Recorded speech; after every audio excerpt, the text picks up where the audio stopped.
اچھا میرا next question یہ ہے کہ اگر اسلام کو ہولسٹک ویو میں دیکھا جائے تو ہمیں دو سورس آف نالج ملتے ہیں کہ word of God and word of prophet, ٹھیک ہے، قرآن اور حدیث کی صورت میں. چلیں اب قرآن تو اللہ تعالیٰ کا کلام ہے، اس پہ ہم کوئی آبجیکشن ریز نہیں کر سکتے، حالانکہ اس کی بھی مولوی کچھ ٹرین قسم کی حدیثوں کی وہ آیاتی کر دیتے ہیں. لیکن حدیث پہ ہم آتے ہیں تو کچھ ہمیں حدیث میں تو عجیب و غریب قسم کی حدیث بھی ملتی ہیں. مطلب ایک ایگزامپل ہے کہ ایک جگہ پہ پتہ نہیں کس بیماری کے لیے کہا گیا کہ وہ اونٹ کا جو ہے وہ پیشاب اس میں پینا چاہیے.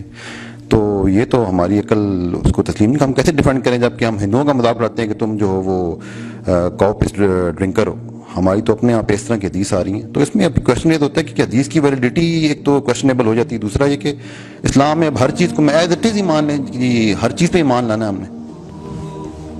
آپ کی جو کوشچن کی جو ٹیکنیکلٹی ہے نا، میں اس کو پہلے ایڈریس کر لوں کہ کیا وہ سائنس جو ہے وہ جس کے تھرو حدیث ٹیسٹ ہوتی ہے وہ کیا سینسیبل میٹرز ہیں ہمارے، کیا ویلڈ اور اسٹرانگ میٹرز ہیں؟ تو یس دے آر.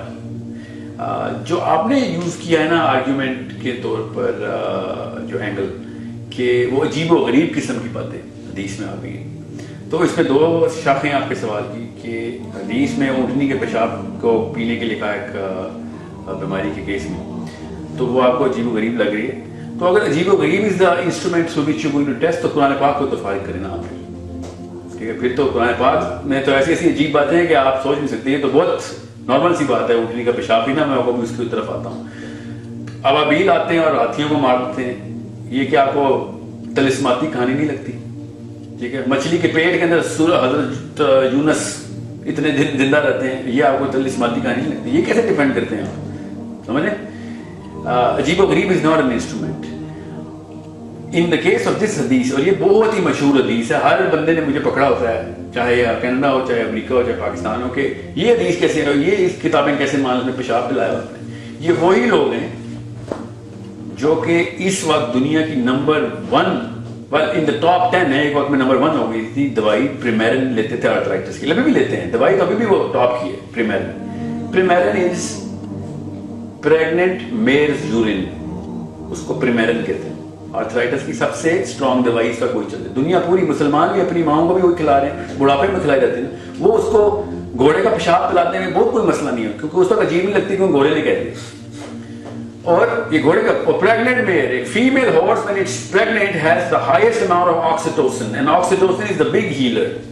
وہ اس لیول کی ہیلنگ کرتا ہے کہ وہ اس وقت ہائر سپر آکسیٹوسن ہوتا ہے، وہ چیز پریگننٹ، تو فیمیل کے اندر آکسیٹوسن کی پیک ہوتی ہے جب وہ پریگننسی میں ہوتی ہے. اس کا اس وقت پیشاب لے کے اسے دوائی 9 parts urine to 1 part ammonia اس میں یاد رکھیے. Sorry chemical 9 parts urine to 1 part chemical in Premarin جو فارمولا اس کا پورا کا پورا پیشاب پلا رہے ہیں اس کو ایک گھوڑی کا.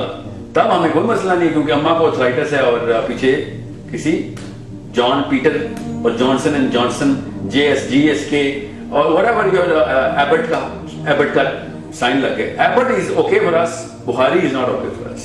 اسے انسٹرومنٹ کیسے ہمارا خود ہی بیک فائر کرتا ہے. تو یہ پریمیرن is just one case but it is such an amazing case کہ اونٹنی کے پیشاب کے اوپر ان کو بہت مسئلہ تھا، ٹھیک ہے، اور پریمیرن کے اوپر ان کو مسئلہ نہیں ہے.